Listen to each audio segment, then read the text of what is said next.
चला आज आपण मिक्स पिठाचे धपाटे बनवू। त्यासाठी मी इथे सगळे पिठे मिक्स करून घेतले। त्यात मी गव्हाचं, बाजरीचं आणि डाळीचे पीठ घेतले। त्यात मी थोडेसे पोहे बारीक करून टाकलेत।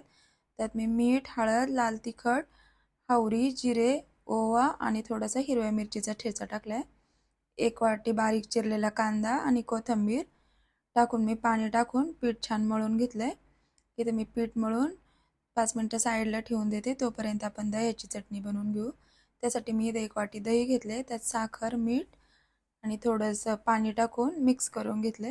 त्यात मी थोडासा हिरव्या मिरचीचा ठेचाही टाकलाय।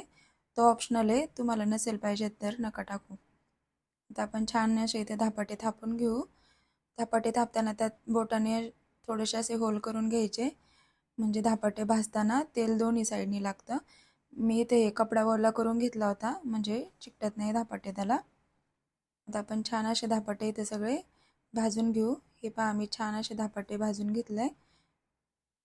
असे सर्व एक एक करून सगळे धपाटे छान असे खमंग भाजून घ्यायचे। तुम्हाला कशी वाटली माझी धपाट्याची साधी सिंपल रेसिपी कमेंटमध्ये मला नक्की सांगा। थंडीच्या दिवसात असे धपाटे खायला खूप छान लागतात। आणि धपाटे आणि थालीपीठ काय फरक आहे मला अजूनही माहीत नाही। तुम्हाला फरक माहीत असेल तर मला कमेंटमध्ये सांगा। आणि माझी रेसिपी आवडली असेल तर लाईक शेअर करा। आणि अशाच नवीन नवीन साध्या सिंपल रेसिपी पाहण्यासाठी चॅनलला सबस्क्राईब करा। चलो बाय।